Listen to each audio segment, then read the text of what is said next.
Let's celebrate Columbus Day by Barbara de Rubertus. Illustrated by Thomas Sperling. Christopher Columbus was born around 1450 in Genoa, a city that is now part of the country of Italy. Christopher's father was a weaver of cloth. He wanted Christopher to be a weaver too, but Christopher dreamed of being a sailor. Finally, his father agreed. By the time Christopher Columbus was 25 years old, he sailed many places. He worked trading goods with people along the coast of Europe and West Africa. As Columbus traveled, he learned several languages. He spoke with other sailors. He read books about geography, astronomy, region, and history. But Columbus was especially interested in a book written by Marco Polo. Marco Polo had traveled east from Italy, overland to countries then called the Indies. He described the riches he found in India, China, and Japan: silks, spices, and gold. Columbus wanted to find these riches too, so he began making up a plan to travel to the Indies. But he'd not go east over land like Marco Polo. He would sail west over the ocean. It was a daring plan, but it had problems. Most of the maps that are available at that time showed a world that was much smaller than it really is. Columbus figured out that he would cross the ocean sea, now called the Atlantic Ocean, and land in China. Columbus did not know that after crossing the ocean sea, he had bumped into two continents that are unknown to him and most people in Europe. These continents were later named North America and South America. The Americas were already home to many people.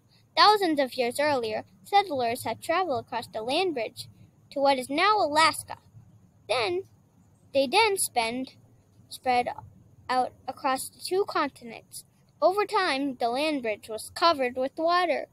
Also, about 500 years later, before Columbus dreamed of sailing west, Viking explorers had done so. They made settlements in Greenland and Canada that lasted hundreds of years, but people in southern Europe knew little or nothing about the Viking voyages. Columbus knew that his journey would be difficult and possibly dangerous. Most sailors thought the ocean sea was too wide for a safe voyage to the Indies. Also, the plan was expensive, and Columbus did not have enough money. In 1484, he asked the King of Portugal for help. First, he explained his plan. Then, he asked for ships and money. The King of Portugal refused to help.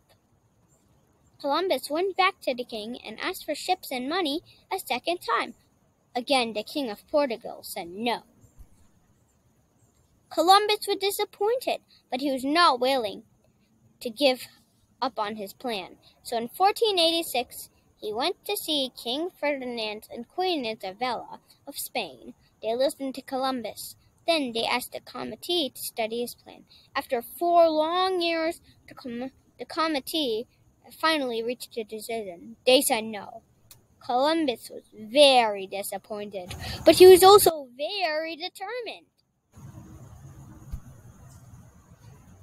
He went back to see King and Queen of Spain. The King and Queen again listened to Columbus. He told them about the colonies he could establish for Spain, about the ways he could spread Christianity, about the riches he could bring home: silk, spices, and gold. Columbus tried to convince them, but once again the Queen and King said no. Next, Columbus decided to visit the King of France. He was on his way when a messenger caught up with him. The messenger told Columbus to come back. The King and Queen of Spain had changed their minds. It is now 1492. After 8 long years, Columbus's dream was finally in reach. The King and Queen signed an agreement with Columbus. They gave him a title, Grand Admiral of the Ocean Sea. They promised to make him governor of all the lands that he might conquer, and they promised to give him a share of all the treasures he bought. back to Spain. Columbus was quite pleased. The king and queen also gave Columbus 3 ships, the Nina, the Pinta, and the Santa Maria.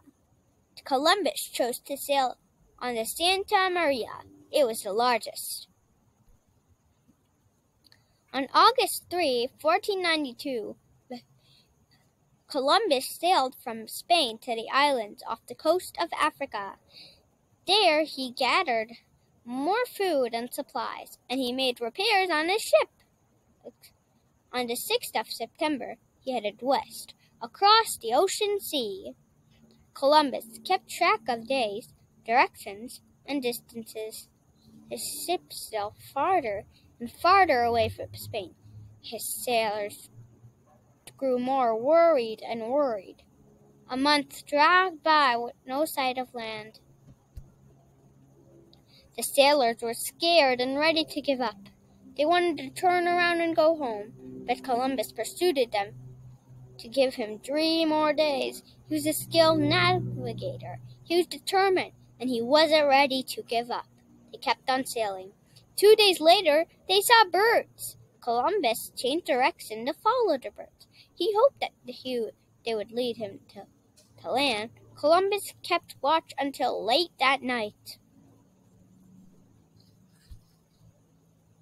Finally, at 2 o'clock in the morning, a lookout on a Pinta saw land and gave a shout. The captain of the Pinta then fired a cannon. The date was October 12th, 1492.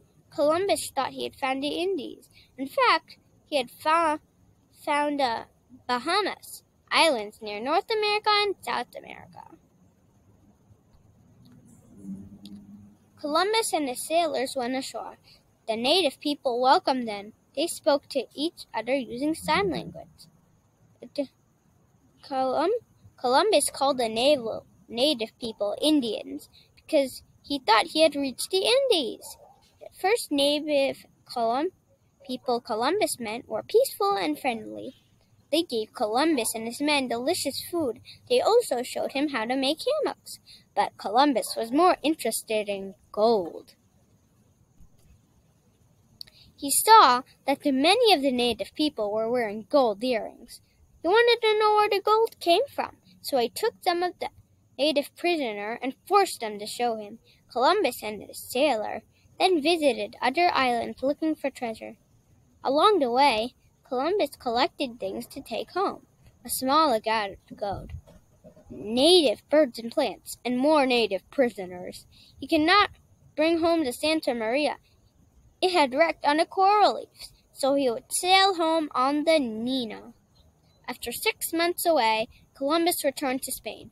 Most people had thought he would never come back. When he did return, he was a great hero. Columbus was very happy about his second voyage. But he wanted more, especially more gold. The king and the queen of Spain sent Columbus on 3 more voyages west, but each voyage brought more and more trouble. Columbus and his men treated the native people really badly, and they were treated badly in return. Also, huge numbers of native people died from diseases carried by Columbus' men and cargo. European disease like smallpox, measles, and chickenpox.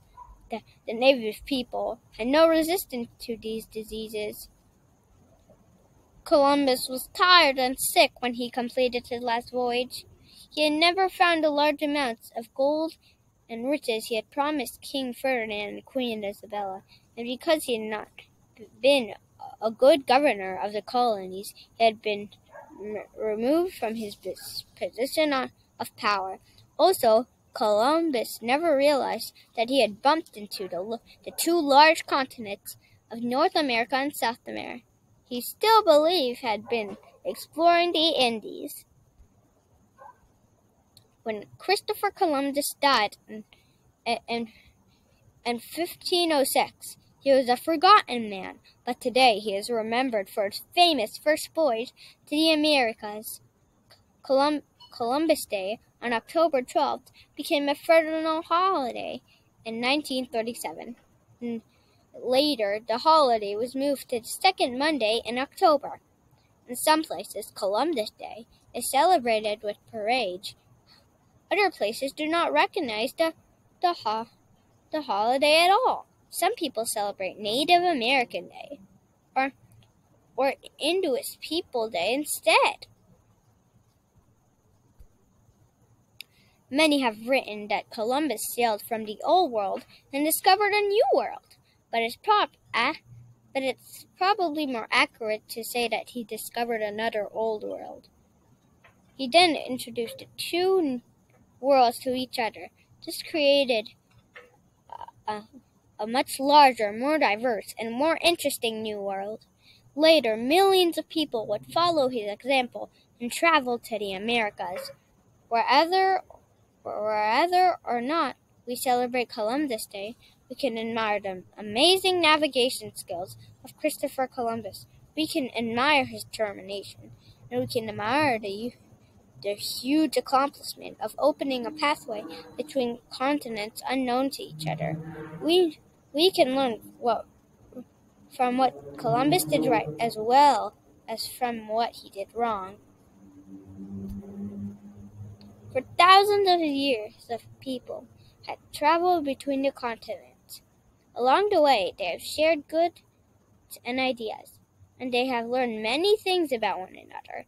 On Columbus Day, we can remember to respect and protect all the lands and people we encounter as we explore our world.